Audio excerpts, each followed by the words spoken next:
Hola, ¿cómo están? Mi nombre es Andreas. Yo soy voluntario y también consultant del Flying High Hospital de Orbis.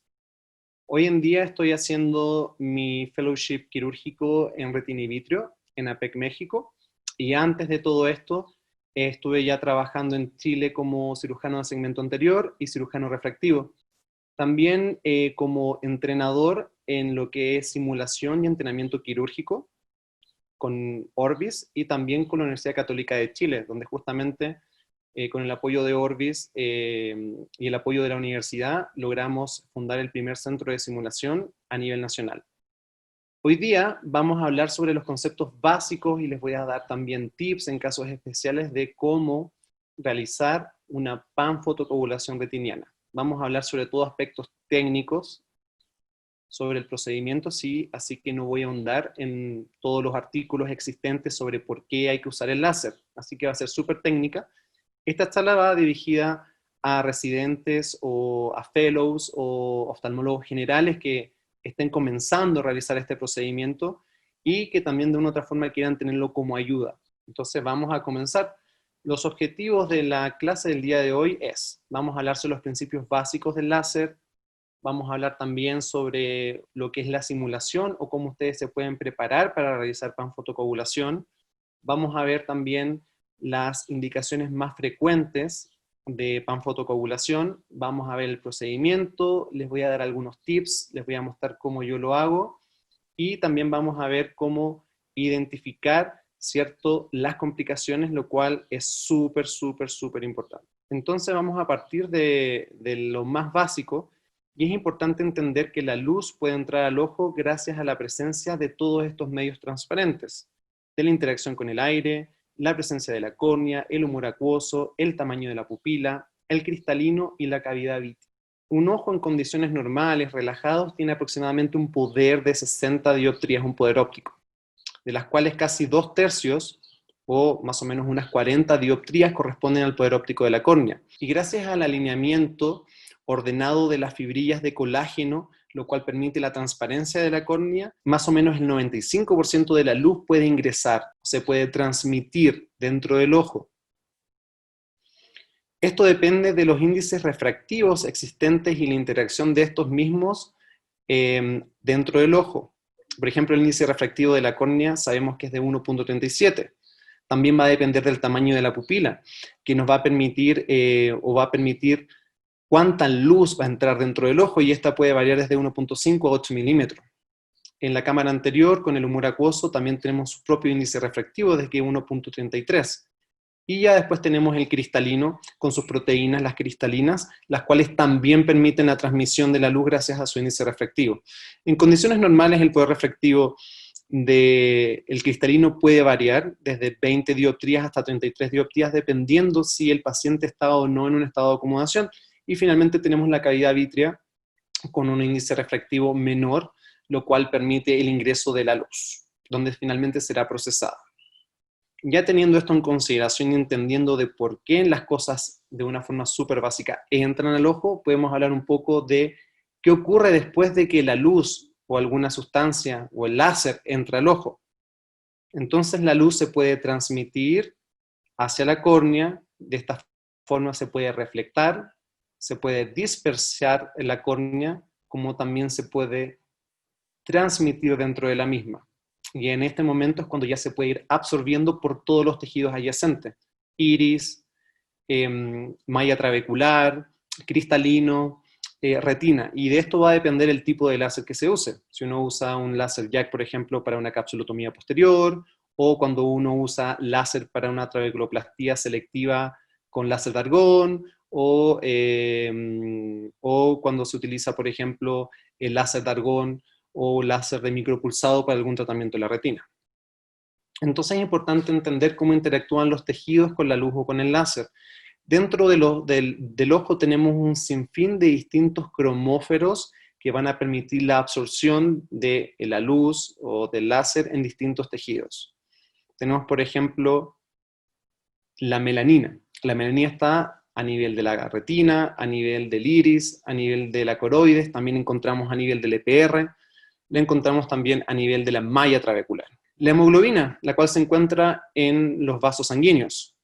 Teníamos también los pigmentos maculares xantófilos que están ubicados en las capas plexiformes de la retina, sobre todo aquellas capas más cercanas a la mácula. Tenemos también lo que son los fotopigmentos de la capa de fotorreceptores, donde también ahí tenemos la rodopsina. Y no olvidemos también la lipofucsina, la cual está primariamente localizada a nivel del EPR. Ahora vamos a hablar de cómo funciona el láser.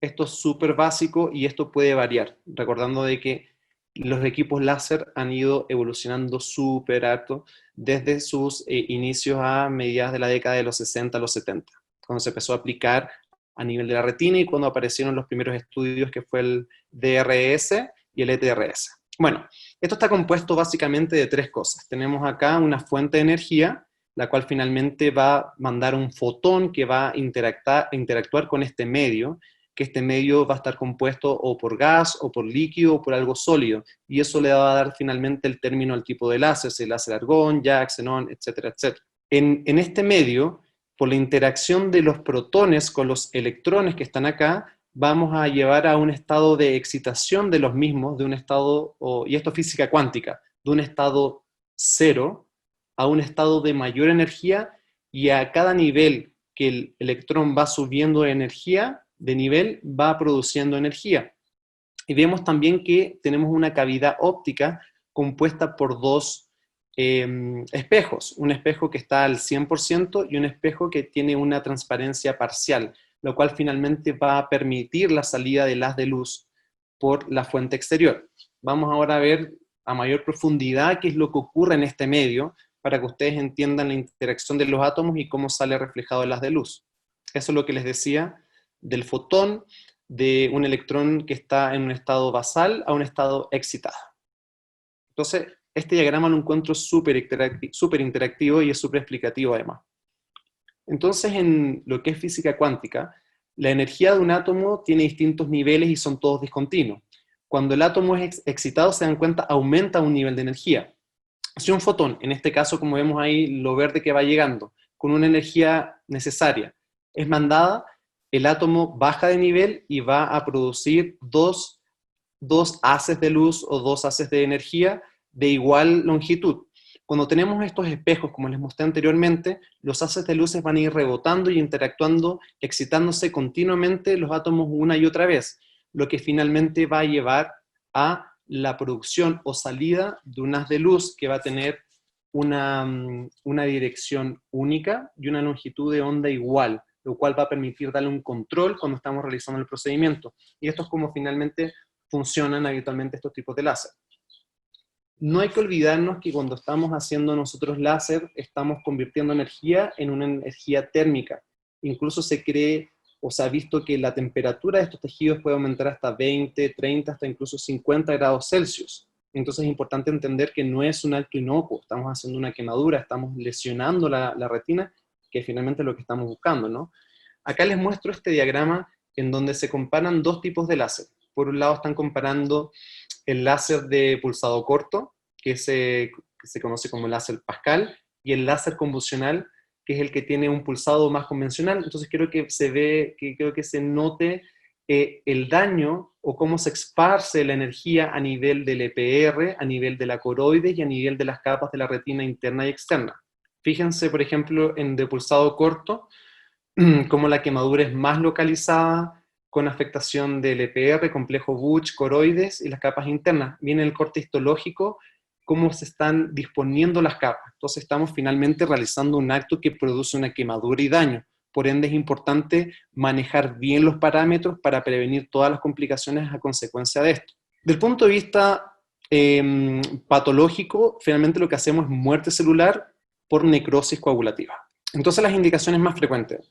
No son todas las indicaciones, hay muchas más que son más específicas, pero estas son las enfermedades que nos vamos a ver nosotros expuestos con mayor frecuencia para aquellos que hacemos retina o también los oftalmólogos generales, que son la retinopatía diabética no proliferativa severa, la retinopatía diabética proliferativa, la oclusión de la vena central de la retina isquémica y el glaucoma neovascular. Es súper interesante e importante entender que nosotros antes de empezar a hacer láser en pacientes reales podemos practicar. Y podemos practicar en un ambiente seguro, en un ambiente reproducible y con las ventajas de tener también lo que se le llama el mentorship o alguien que nos esté ayudando. En mi experiencia trabajando en Orbis, estuve 2 años, nosotros hacíamos programas de simulación, no solo quirúrgico. Y los programas de simulación buscaban entrenar a residentes o fellows en cirugía de cataratas, glaucoma, estrabismo, córnea, etcétera, etcétera. Y nosotros también incluimos lo que es el entrenamiento en retina médica. Para eso, nosotros utilizábamos unos ojos artificiales, los cuales contenían unas retinas artificiales. La marca de estos ojos son RetiEyes. Y acá vemos, ¿cierto?, que utilizamos el VisuJack y teníamos a nuestro alcance un gran arsenal de distintos lentes. En este video les voy a mostrar uno de nuestros voluntarios, que es el Dr. Wolf de Michigan, de Estados Unidos, cómo le está enseñando a estos residentes y fellows de Mongolia cómo hacer el PRP. Entonces vemos cómo se sostiene el lente sobre un ojo artificial, el cual está puesto a través de un torniquete, amarrado ahí a la lámpara, y dentro del ojito está la retina artificial y vemos cómo el Dr. Wolf va guiando al residente mientras ella va realizando la panfotocoagulación. Les traje esto porque cuando uno está aprendiendo y al mismo tiempo enseñando, además de que sea un proceso interactivo, debe ser también entretenido. Entonces nosotros en Orbis lo que solíamos hacer con los residentes y fellows era hacer una especie como de concurso en donde los poníamos en sus habilidades más artísticas para que jugaran con su imaginación e hicieran obras maestras como lo que ven acá. La idea no solamente es entretenerse, sino que al mismo tiempo que ellos se van entreteniendo, van mejorando su pulso, se van acostumbrando a cómo utilizar la lámpara hendidura, a cómo enfocar con el lente y también a dar una quemadura láser efectiva. Acá, por ejemplo, les muestro una retina de Doha, de Qatar, de un curso que hicimos allá. Acá tengo otra de Orbis, que si no me equivoco, esta puede ser de Barbados o Jamaica. Acá tenemos una de Liro, que es de Perú. Y acá vemos como, por ejemplo, el nervio óptico simula el sol y vemos acá el arbolito y los animales. O sea, aprender también puede ser entretenido y de nuestra experiencia esto ha sido algo súper exitoso en varios países, Barbados, Jamaica, Chile, etcétera, etcétera. Ahora que ya sabemos que podemos prepararnos y no hay que tenerle miedo a esto, como cualquier proceso es parte nomás de experiencia, de creer, de practicar y de seguir. Vamos al procedimiento. Entonces habitualmente nosotros tenemos a nuestra disposición la lámpara hendidura o el casco. La lámpara hendidura es lo que todos nosotros nos vamos a ver con mayor frecuencia expuesto. Y es la recomendada porque es más fácil, tienes también más control, e incluso hasta un familiar o algún colega te puede ayudar a mantener el paciente sobre la misma lámpara.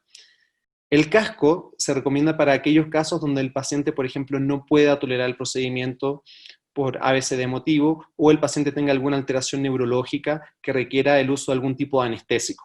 Obviamente el casco es más difícil, requiere mucho más control y más experiencia o por algún retinólogo o algún oftalmólogo general con experiencia en el tema.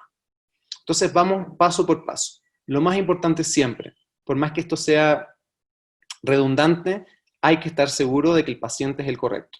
Si el paciente es el correcto y el ojo es el correcto, vamos súper bien. Lo segundo es el plan de tratamiento, ya que muchas veces estos pacientes ya pueden llegar con varias sesiones de láser y nos llega como primera a nuestro control. Entonces es importante tener en consideración bien qué vamos a hacer y dónde lo vamos a hacer. Cuando ya tenemos el plan de tratamiento y sabemos el diagnóstico, nos toca preguntarnos qué tipo de lente vamos a usar, qué parámetros vamos a usar y cuántas sesiones vamos a realizar. Y estas son las grandes preguntas. Recordemos que tenemos muchísimos tipos de lentes distintos.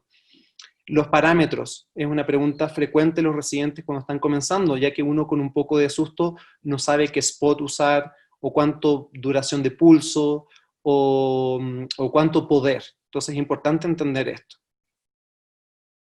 Sobre los tipos de lentes, tenemos un arsenal enorme de lentes. Para panfotocoagulación retiniana yo siempre voy a recomendar a aquellos que tengan un campo visual más amplio, ya que la gran mayoría de los procesos de neovascularización ocurren más en la periferia. Entonces es importante tener un buen campo visual, siempre. Además que nos va a permitir poder identificar con mayor facilidad dónde está la fobia, a través de la identificación de las arcadas temporal superior e inferior y del nervio óptico. Ahí, por ejemplo, les muestro el HR White, que nos da un buen campo visual, es muy bueno. El Super Quad es otro lente con un muy buen campo visual, como pueden darse cuenta ahí, nos da un poquito menos de campo visual, pero sigue siendo un súper buen lente. Y hay otros tipos de lentes más específicos, por ejemplo, para tratamiento de láser macular, como vemos ahí, con un campo visual de 70 a 84 grados. Nunca olvidar el lente 3 espejos, sobre todo en aquellos casos que tengamos alguna lesión predisponente, alguna lesión que esté muy en la periferia, que queramos, ¿cierto?, ir a hacer láser. Es muy importante entender, y cuando uno ya decide elegir el lente que va a utilizar, por eso yo siempre recomiendo familiarizarse con tu propio lente, con uno o dos por si acaso, es importante entender que cada lente tiene su magnificación de imagen, y esto va a traducir también en una magnificación del láser. Entonces es importante comprender y entender el valor del lente que tú estás usando. Bueno, esto es súper didáctico para que vean un poco las diferencias de los campos visuales de los distintos lentes y cómo estos funcionan o qué información nos pueden dar. Entonces ustedes a través de esto, pensando en que vamos a hacer panfotocoagulación, vamos a intentar siempre buscar un lente que nos dé un buen campo visual. Mi sugerencia. Este es el que yo uso en mi práctica normal día a día, el Oculor Meister PRP 165. A mí me gusta, me da un buen campo visual, me permite identificar fácilmente la ubicación de las arcadas vasculares, del nervio óptico y por ende la fobia. Tú incluso pidiéndole al paciente que mire un poco hacia arriba o hacia abajo o presionando un poco el lente, puedes ir más hacia la periferia, lo cual lo encuentro un lente súper seguro, práctico y en general me permite trabajar e incluso en aquellos casos con pacientes con hemorragias vítreas grado 1, 2, 3 incluso, o en pacientes que tengan algunas cataratas más o menos densas. Vamos a los parámetros. Entonces los parámetros principales son el tamaño del spot, la duración del pulso, que esto se mide en el spot size en micras, la duración del pulso en milisegundos, y el poder en milliwatts. Y esto es súper importante, ya que si nosotros logramos entender cómo funciona esto, o logramos adaptarnos bien a estos distintos parámetros, vamos a poder evitar muchas de las complicaciones que finalmente vamos a ver, y nos permite también trabajar con facilidad. No voy a ahondar, como les dije, en los estudios clásicos, pero sí es importante que ustedes entiendan que ya de la década de los 80, ya se había empezado 70 y 80 con el DRCR y el ETDRS, ya se había empezado a evaluar los efectos del láser en la retina. Primeramente se comprobó de que prevenía la pérdida visual en pacientes con retinopatía diabética proliferativa. Y se vio también que reducía el riesgo comparado con el grupo control. En este caso, el mayor beneficio fue los pacientes con una retinopatía diabética de alto riesgo. Entonces después se preguntaron y dijeron, bueno, ok, el láser funciona, pero lleguemos a algún consenso sobre qué tamaño, cuánta duración de pulso y qué poder vamos a utilizar, ya que no podemos empezar cada uno a utilizar los parámetros que nosotros queramos, porque no sabemos todavía los impactos que podemos tener, ¿cierto?, si utilizamos distintos parámetros. Entonces después ya el ETRS buscó evaluar los efectos de la panfotocoagulación y ver en qué etapas de la retinopatía diabética se podía atacar. Entonces se demostró, o por lo menos se dejó ya como guía, que el spot size recomendado era entre 200 y 500 micras. Yo suelo utilizar entre 300 y 400 micras. La duración de pulso, ojalá, y cuando ustedes comiencen haciendo láser, partan siempre con los parámetros más bajos. De a poquito vamos a ir adquiriendo experiencia, y a medida que adquiramos experiencia vamos a poder jugar con los settings de la máquina.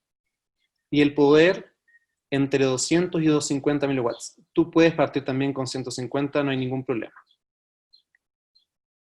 De estos estudios, o en general las grandes indicaciones, hablando muy global, del uso de panfotocoagulación son aquellos pacientes con una retinopatía diabética no proliferativa severa, ya que estos estudios demostraron que no hay efecto de la panfotocoagulación en aquellas retinopatías diabéticas no proliferativas leves o moderadas, y por supuesto de ahí en adelante en pacientes con retinopatía diabética proliferativa, por supuesto que está súper bien indicado.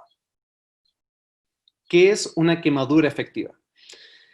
Se dieron cuenta que al comienzo, producto de las mismas quemaduras, tenían muchas complicaciones, como rupturas de la membrana de Busch, se producían agujeros en la retina, e incluso se empezaron a describir desprendimientos de retina seroso.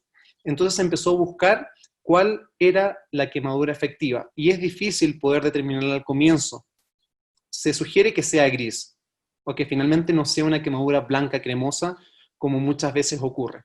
Cuando tú tienes una quemadura que es muy blanca o muy cremosa, lo que te recomiendo es irte hacia la periferia, quizás bajar el poder en milliwatts en 50 o 100, y solo con un modo de single shot, ir viendo, ¿cierto?, hasta que esta pinte de una coloración grisácea. Es difícil al comienzo notar la diferencia, pero a medida que vayan adquiriendo experiencia, se van a dar cuenta de las diferencias del color. ¿Cuántas sesiones? Lo recomendado son de 2 a 3, tú puedes hacer 4 o 5, pero ojalá no menos de 3, ¿ya? ¿Por qué? Porque si nosotros hacemos o intentamos hacer una panfotocoagulación, se podrán imaginar cuántos disparos uno puede eventualmente hacer en la retina. Se ha descrito que el exceso de energía producto de múltiples láser, además de producir problemas campimétricos, rupturas en la membrana de Busch o problemas a nivel coroideo, puede producirte, como les dije anteriormente, un desprendimiento de retina seroso con desprendimiento coroideo. Así que esta es la opción y esta es la razón por la cual es mejor dividirlo. No se olviden también que este procedimiento muchas veces es doloroso y incómodo para los pacientes. Este procedimiento, dependiendo de la expertise, puede tomarte desde 10, 15, 30, 40, 50 minutos, dependiendo también de la cooperación del paciente. Entonces también es mejor hacerlo de esta forma. Vamos a ver casos especiales y qué les recomiendo yo. Por ejemplo, ¿qué pasa si el láser no pinta? Tú disparas, pero no pinta. ¿Qué puede ser? ¿Qué hay que hacer? ¿Qué pasa si el paciente está con mucho dolor y no tolera el procedimiento? El paciente se mueve, se corre para atrás, tú no puedes enfocar bien, estás perdiendo la paciencia. ¿Qué opciones tenemos? ¿Qué pasa si no puedes ver a través de la córnea? Que esto se da con mucha frecuencia en aquellos pacientes diabéticos de larga data con glaucoma neovascular, que muchas veces esa córnea ya está en un glaucoma neovascular grado 2 o 3 y cuesta muchísimo ver. Además que muchas veces, además de la neovascularización del iris, es una pupila que dilata poco, o también incluso pueden tener sinequias que nos pueden producir catarata. O por el mismo glaucoma, o por el mismo estado, ¿cierto?, metabólico del paciente. ¿Qué hacer en las hemorragias vítreas? Sobre todo cuando son densas. Una hemorragia vítrea grado 1 o 2 nos permite trabajar con gran facilidad en las zonas no expuestas de la hemorragia. Pero ¿qué pasa en un grado 3, un grado 4? ¿Qué pasa si tenemos un paciente que es derivado al láser, pero tiene una catarata densa y no nos deja trabajar? ¿O qué pasa si el paciente no tolera estar sentado? Entonces, ¿qué pasa si el láser no pinta? Primero, siempre fijémonos que la máquina de láser esté funcionando. Segundo, ve tus parámetros. Tú no sabes ni quién ni cómo fue usada esa máquina láser antes que tú. Por ende es importante resetear todo, asesorarse bien si es que tienes alguna duda con algún técnico de la máquina y siempre verificar el estado de tu lente, ya que muchas veces la falla no es la máquina, no son los parámetros, sino que es el estado de tu lente. A veces los lentes están un poco maltratados o están rayados o simplemente están sucios o se pegó el contenido de las sustancias viscosas que utilizamos para hacerlo. Entonces es importante primero fijarte en estas 3 cosas. Si ya después de esto te das cuenta que no sigue pintando, ahí considera aumentar el poder en 50 o 100 milliwatts. ¿Dónde hacerlo? En la periferia. ¿En qué modo? Utiliza siempre un modo de disparo único y viene en la periferia. Ahí puedes ver, ¿cierto?, si va marcando o no. Muchas veces estos procedimientos son dolorosos para el paciente. Hay muchos pacientes que por ansiedad o por otra razón sufren de mucho dolor. No es tan infrecuente. Es importante entender que siempre tenemos a la mano o podemos utilizar es hacer una inyección retrovulvar o una anestesia perivulvar. Va a depender cómo tú te sientas más cómodo y del acceso a las agujas que tengas en tu centro. Siempre usen lidocaína sin epinefrina, por razones obvias, y no inyecten tanto, no es una cirugía de cataratas. Incluso con 12 cc de inyección retrovulvar puede ser suficiente, aunque en algunas guías dicen entre 3 a 4. En el caso de la perivulvar, con 1 cc o 2 cc es necesario. Si el paciente persiste con mucho dolor, puedes tú volver a hacer este procedimiento. Si ya el paciente no tolera el procedimiento y tú no puedes trabajar bien, no te expongas. Busca una forma. Puede ser con una headlamp, con anestesia, o puede ser incluso intraoperatoriamente. ¿Qué pasa cuando no puedo ver a través de la córnea? Como les comentaba, los glaucomas neovasculares. Siempre tengan en su mano glicerina. La glicerina tópica es súper útil para aclarar la córnea en estos casos. Incluso usando glicerina muchas veces la córnea no aclara. En aquellos casos también podemos asociar un corticoide a la glicerina. Le dejamos el corticoide, se lo dejamos, lo volvemos a sentar y reevaluamos. En caso que no funcione ninguna de estas dos, una opción es dejar un tratamiento tópico con algún corticoide cada 4 horas y controlarlo el próximo día. Pero ¿qué pasa si la córnea persiste nublada y no podemos hacer el láser? En esos casos, estos pacientes con glaucoma neovascular no pueden esperar. Si no funciona, hablar con el glaucomatólogo y considerar la cirugía, que va a depender un poco del grado de glaucoma o lo que tenga el paciente, desde una inserción de válvula con una vitrectomía, desde una trabeculectomía, con cirugía de catarata, va a depender del paciente. Vamos a ver ahora las hemorragias vítreas. Cuando tenemos una hemorragia vítrea de más o menos 2 o 3 meses de evolución, yo les recomiendo que le den prequirúrgicos y que le expliquen al paciente de que es probable que su hemorragia vítrea no se reabsorba y que a través de un procedimiento que es la vitrectomía, en donde además intraoperatoriamente se le puede colocar el láser, vamos a resolver dos cosas.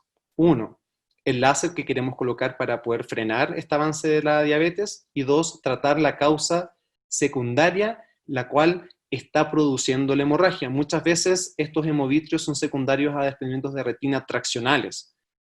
Y muchas veces cuando ya la retina no está pegada o hay líquido subretinal, más una hemorragia, es casi imposible hacer láser.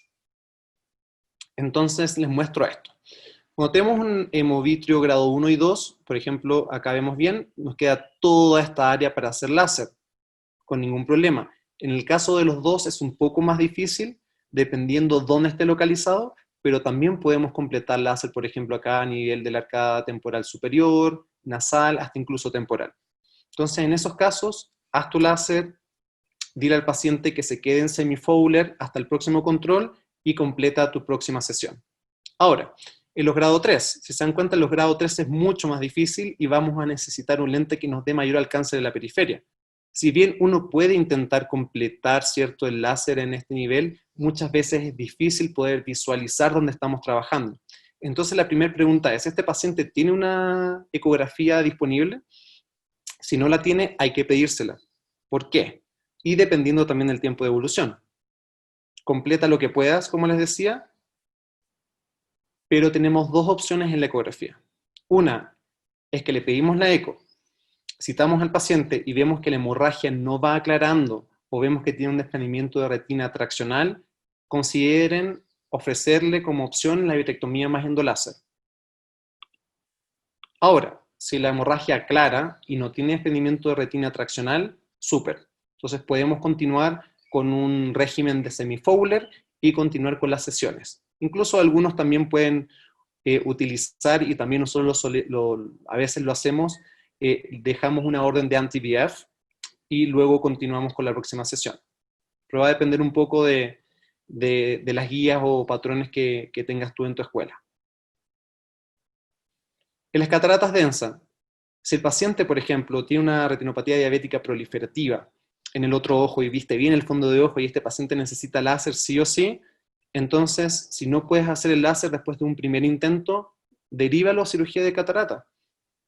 Vamos a resolverle hartos problemas y después nos va a permitir hacer un seguimiento terapéutico y de tratamiento a nosotros mucho más fácil.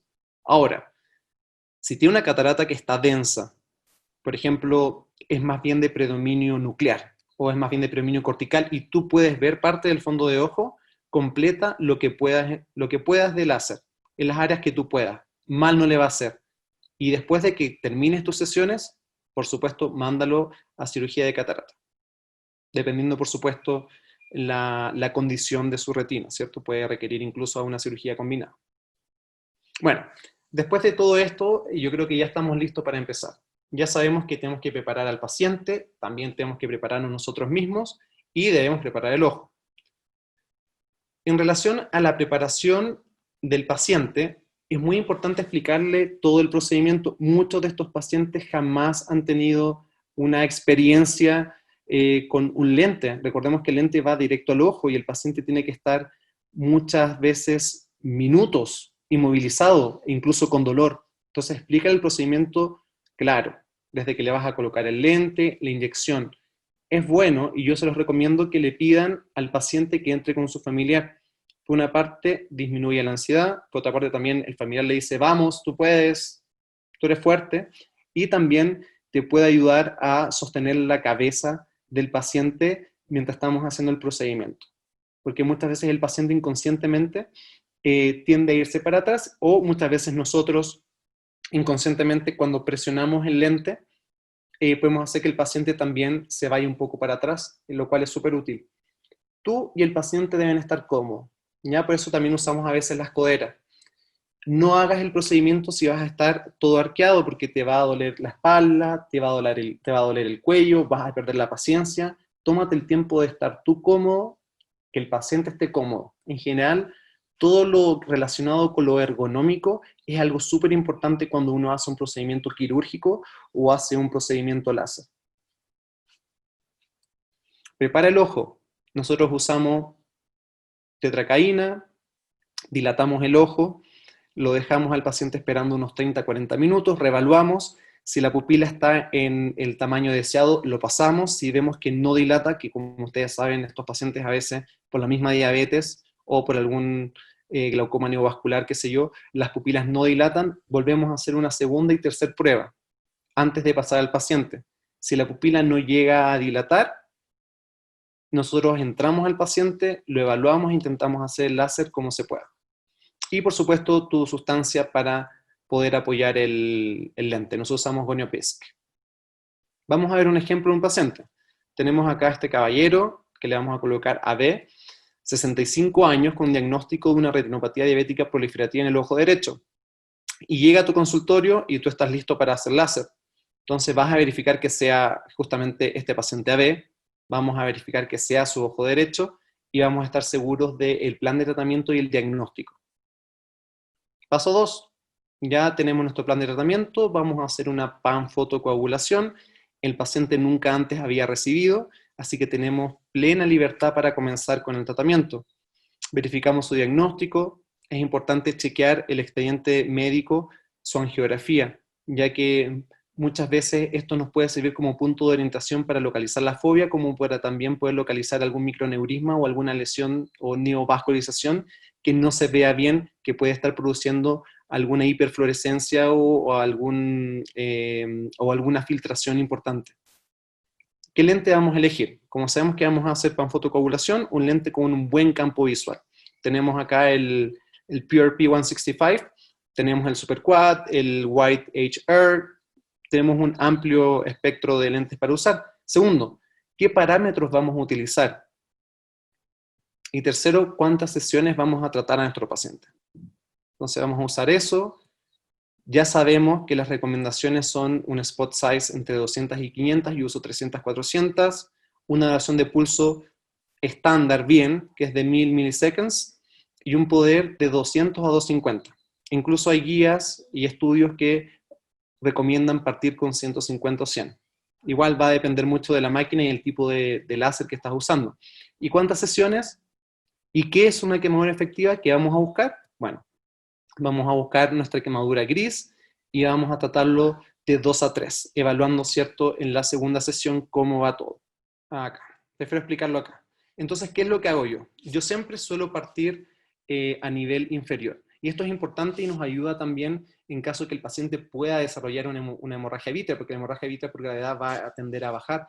Entonces, si nosotros ya tratamos esta área, por lo menos ya nos podemos quedar tranquilos si eventualmente esta área es bloqueada por algo. Es importante entender, o por lo menos está descrito, de que hay que evitar los meridianos de la hora 3 y 6, porque están los nervios ciliares que pueden producir mucho dolor. En la práctica, sinceramente, no nos fijamos mucho en eso, pero es importante saberlo, ¿ya? También cuando partimos a nivel inferior, o cuando se concentra a este nivel, podemos también de un punto de vista teórico prevenir las alteraciones campimétricas inferiores, ¿ya? Que se describen también. Entonces yo parto en la primera sesión con 1500, entre 1000 a 1500 disparos.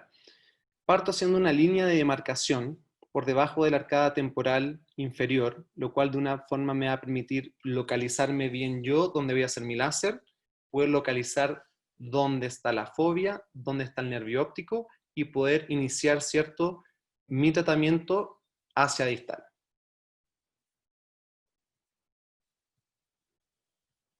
Hago mi línea de demarcación, y ahora les voy a mostrar cómo se completa el láser. Hago parte también, o intento hacer la mitad de la región parapapilar nasal al nervio óptico.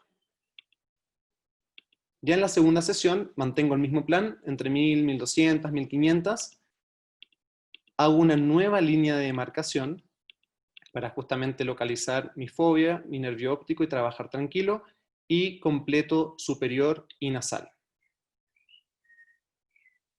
Ya en la tercera sesión, y ojalá, esperemos que sea la última, completo la región temporal, como ustedes ven, y vuelvo a chequear con el mismo lente mi láser que hice yo anteriormente, buscando dos cosas. Uno, que esté bien fotocoagulada, y dos, partes donde yo no haya podido colocar láser o porque no lo vi, o porque la pupila no estaba lo suficientemente dilatada, y lo que hago finalmente es completar aquellas áreas que no completé inicialmente. Completo por aquí, por allá, más a la periferia. Y en la realidad, nosotros en APEC utilizamos el Iridex. Y el Iridex nos da la ventaja que nosotros podemos hacer láser en gradilla, tipo grid. Y para nosotros es muy útil porque nosotros en APEC tratamos diariamente aproximadamente entre 30 a 40 pacientes, y muchos de estos pacientes incluso pueden tener indicación de panfotocoagulación bilateral. Entonces con esto nosotros ganamos tiempo. Ahí les voy a mostrar. Entonces él está usando un grid de 9, como ustedes se fijan. Ahí él ya trabajando por fuera de las arcadas, ahí se ve la fobia, ahí se ve el nervio óptico, y es así como se va trabajando. Nosotros también con estas técnicas podemos cambiar incluso la forma del grid. Por ejemplo, acá es como en semiluna, lo cual es bien útil cuando uno quiere hacer láser macular, o, por ejemplo, cuando tenemos alguna lesión predisponente o algo que queramos nosotros fotocoagular bien específicamente. Les quería mostrar también un poco como un ejemplo, ya que el láser que conocíamos antiguamente hoy en día ha cambiado y hay nuevas alternativas. Tenemos láser de micropulsado, tenemos el láser Pascal, tenemos el Navilas, etcétera, etcétera. Entonces, lo que se hace con estos láser es optimizar el tratamiento a través de tres conceptos básicos. Uno, es una pulsación corta, más corta que el láser convencional. El espaciado de los spot size es automático. Y la forma en cómo haces el láser, además, es uniforme. Y dentro de esto tiene tres computadoras que son galvanometers, o sea, medidores de calvo, lo cual justamente hace que esto sea ultramente efectivo. Y si se fijan, el láser es producido en menos de un segundo. Es extremadamente rápido.